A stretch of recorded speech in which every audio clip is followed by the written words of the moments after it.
You may be seated. Thank you very much. Your Excellency, President William Ruto, who is also the party leader of UDA, leaders of the two political parties, ladies and gentlemen, AJAABU. There are ODM people here. ODM. ODM.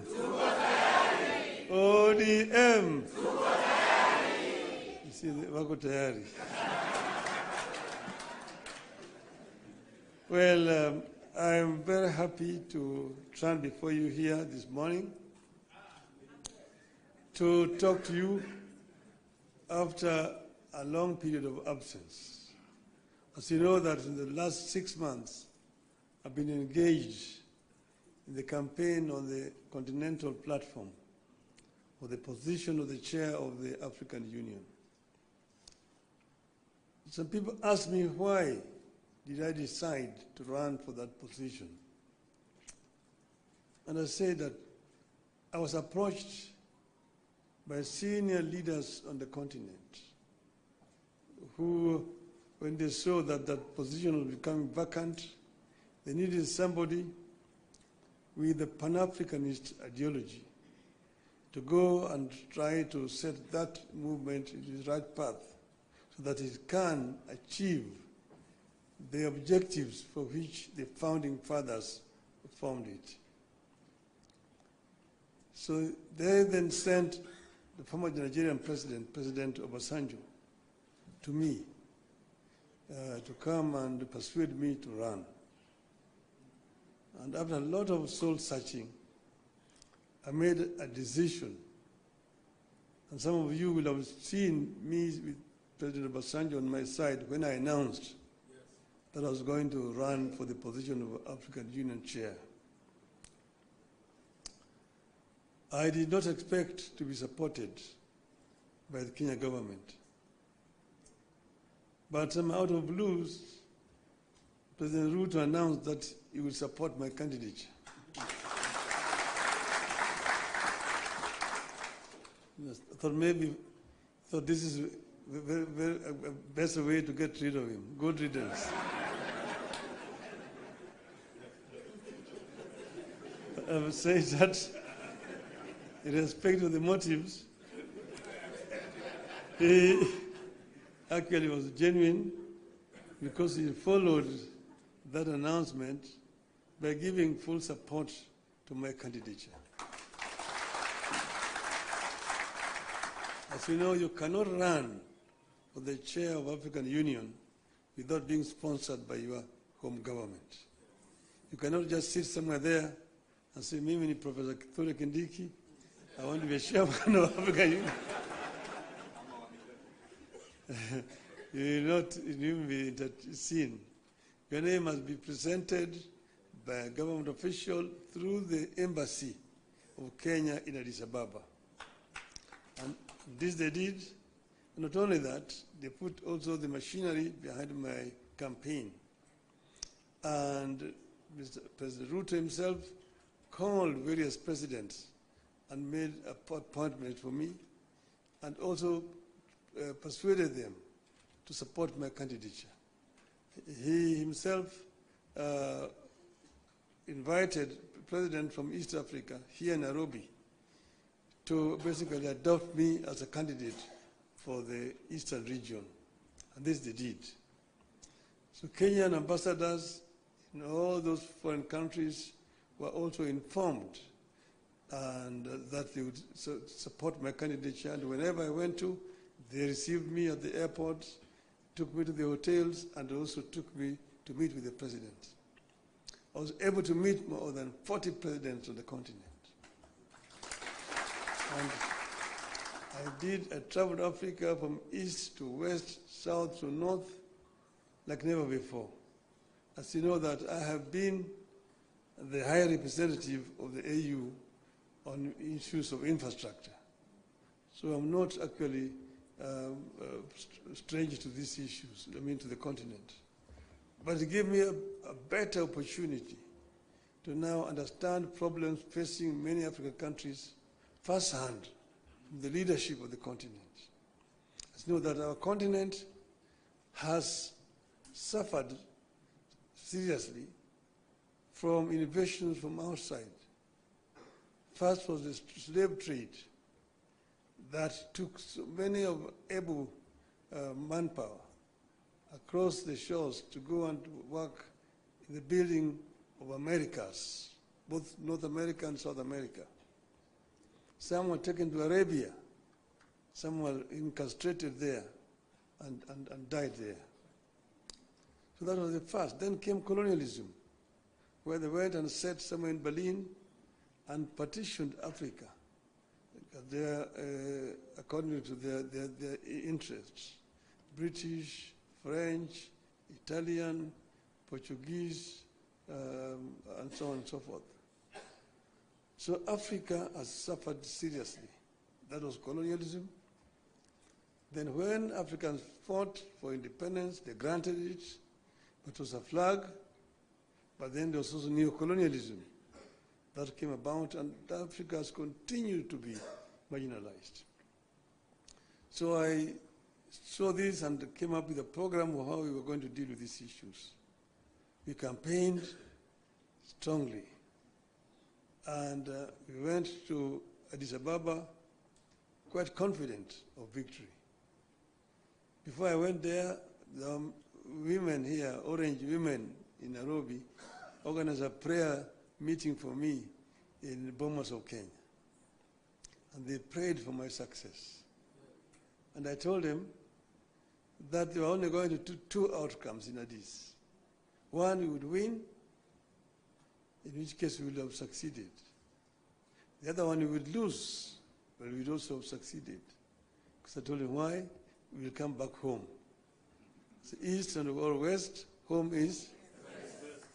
So we are here. So when I came back, I went to meet with the president in Mombasa to thank him for the support that the government had given me during that campaign. And he was, of course, very gracious. And at that time, I found when the two teams from the parties had worked out on some documents that they wanted to be signed, I told him I cannot sign the document until I've consulted our people, my people. So it took time. From that time, I went to Kisumu. I met with Professor. I met with leadership and elders in Kisumu. I went to Siaya. I went to Migori. I went to Homa Bay. I went to Busia, where I met with all the leadership from all the 5 counties in Western. Then I went to the coast. I was in Mombasa. I was in Malindi, in Kilifi. I was in Kwale. I came back. I went to Wajir.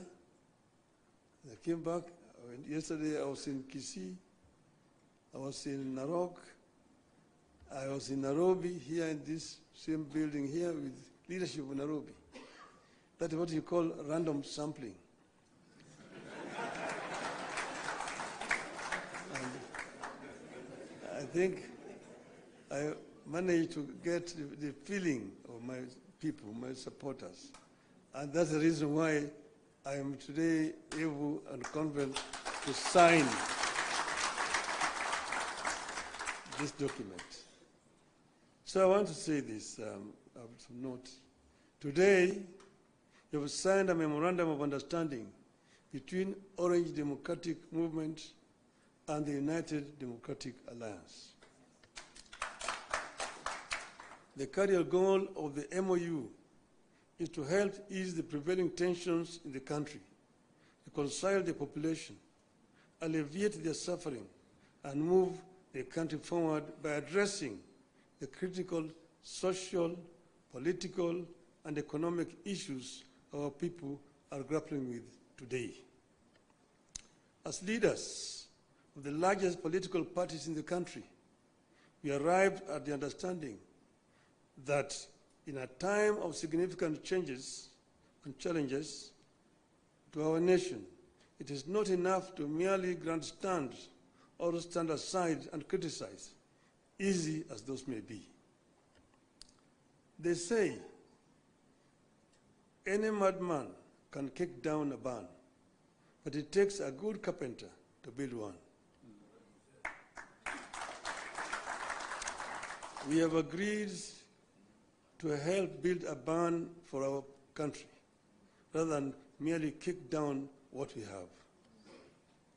We have agreed to use our parties as a broad platform, bringing together various voices, opinions, and concerns to address the critical challenges facing the country through a formation that is truly national and inclusive in outlook.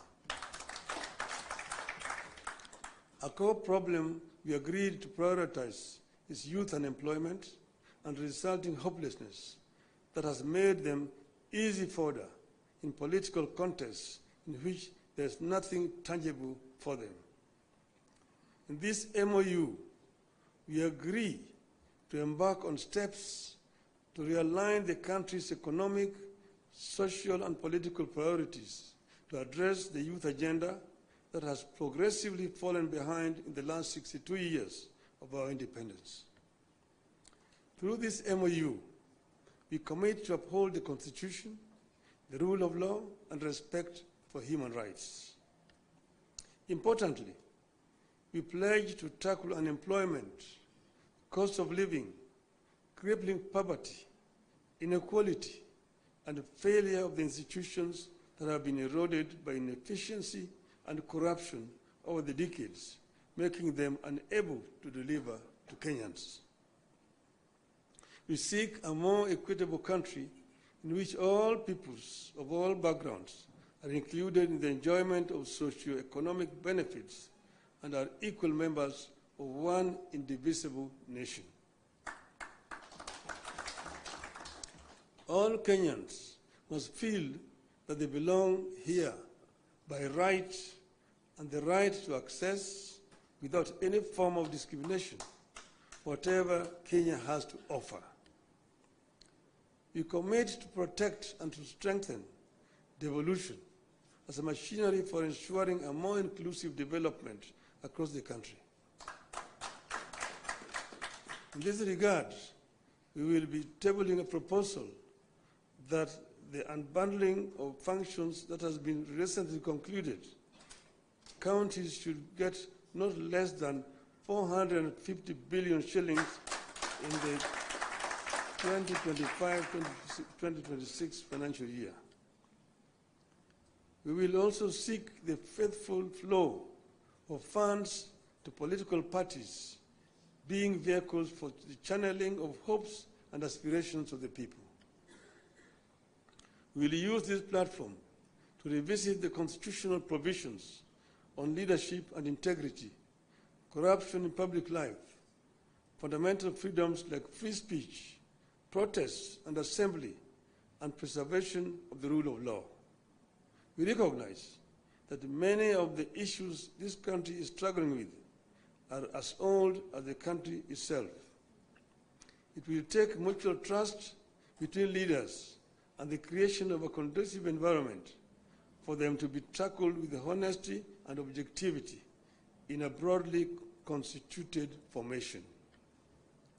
As leaders of and our parties, we commit to hold regular consultations on pressing issues, exchange expertise and information on the best practices in the governance of the Republic of Kenya, and facilitate and participate in public activities of interest to the people of Kenya that relate to their problems.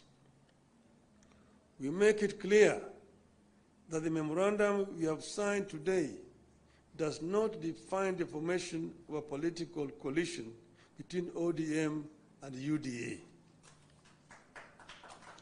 However, its successful implementation could inform the basis of steps toward the establishment of a broadly constitutive and progressive formation for a stable country in future. We urge all Kenyans who are interested in having a stable, inclusive, and progressive country, devoid of grandstanding and alienation of whole communities and regions, to rally behind this formation in the interest of our nation. God bless Kenya. Thank you. My pleasure now to invite my brother, William Samoei Ruto, to come, the party leader of UDA.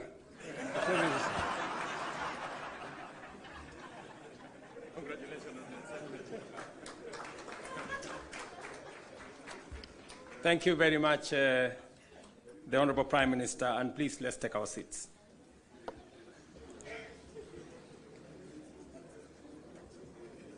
Your Excellency, Raila Amolo Odinga, Prime Minister of Kenya and party leader of my former party.